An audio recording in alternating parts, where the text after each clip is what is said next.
بسم اللہ الرحمن الرحیم۔ عتیق الرحمان ساکی آپ سے مخاطب ہوں۔ دو چار انتہائی اہم باتیں تھیں جو آپ سے شیئر کرنا لازمی سمجھی ہیں۔ وہ یہ کہ انسان کب رحمت خداوندی میں آتا ہے، یعنی آپ یہ کیسے جج کر سکتے ہیں کہ اللہ تعالیٰ کہ ہاں میں کون سے درجے میں ہوں، اللہ تعالیٰ نے مجھے کس مقام پہ رکھا ہوا ہے۔ تو آپ یہ دیکھیں کہ اللہ تعالیٰ آپ سے کام کیا لے رہا ہے۔ بہت بڑا سوال ہے نا کہ اللہ تعالیٰ آپ سے کام لے بھی رہا ہے یا نہیں۔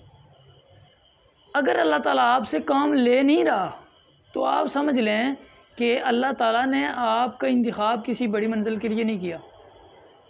اس کی وجہ یہ ہے کہ اللہ تعالیٰ نے اگر آپ کا انتخاب بڑی منزل کے لیے کیا ہوتا نا تو وہ ضرور آپ سے چھوٹے چھوٹے کام لے رہا ہوتا۔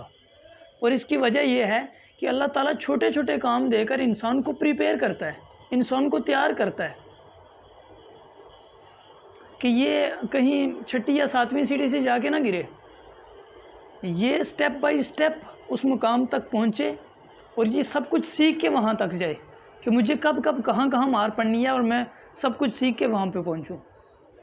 تو یہ سب سکھانا مقصود ہوتا ہے، تو تدریجاً اللہ تعالیٰ انسان کو اس مقام پہ لے کے جاتا ہے۔ اور پھر آپ کا سوال یہ بنے گا کہ اللہ تعالیٰ کی رحمت میں انسان کیسے آ سکتا ہے، انسان کیسے اللہ تعالیٰ کی رحمت میں آ سکتا ہے، نظر کرم میں آ سکتا ہے۔ تو اس مناسبت سے مجھے ایک واقعہ یاد پڑ رہا ہے کہ ایک بادشاہ تھا، وہ ڈیلی شام کے وقت نا اپنے محل کے دریچے میں کھڑا ہوتا اور باہر کے نظارے کرتا، اور ایک بابا پرانی سائیکل والا محل کی سامنے والی شاہراہ سے گزرتا تھا ڈیلی، اور وہ وہاں سے گزرتے ہوئے نا بادشاہ کو سلیوٹ کر کے جاتا تھا بہر صورت۔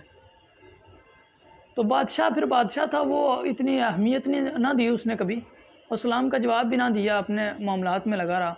لیکن وہ اس بادشاہ کو اس بابے کا سلام کرنا بھی بڑا بھلا لگتا تھا، اور وہ اتنا بھلا لگتا تھا کہ اس نے بھی اس ٹائم پہ آنا شروع کر دیا، بادشاہ نے دریچے میں آنا شروع کر دیا جب وہ بابے کے گزرنے کا ٹائم ہو رہا ہوتا تھا۔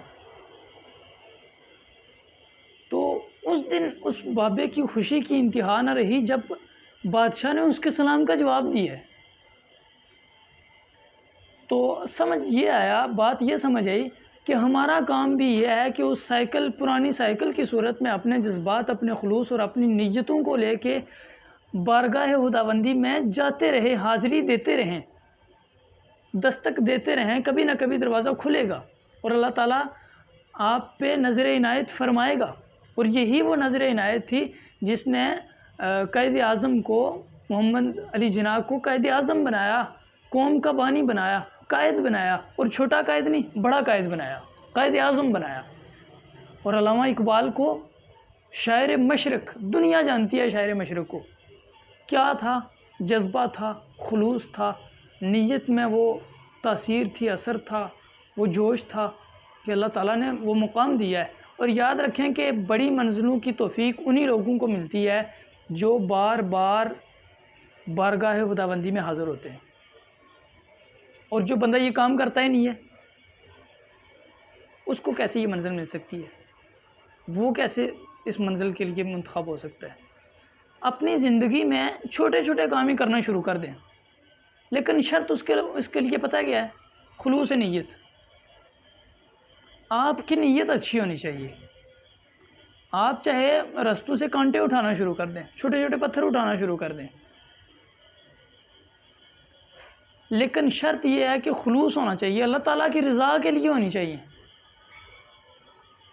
وہ کسی شاعر نے بڑی خوب بات کی تھی، اس نے کہا تھا کہ کسی کی راہ سے اٹھا کے کانٹے، ہٹا کے پتھر، پھر اس کے آگے نگاہ اپنی جھکا کے رکھنا، کمال یہ ہے۔ اللہ تعالیٰ کے لیے جب آپ نگاہ کو جھکا دیں گے نا تو اللہ تعالیٰ آپ کو کمال کے درجے تک پہنچا دے گا۔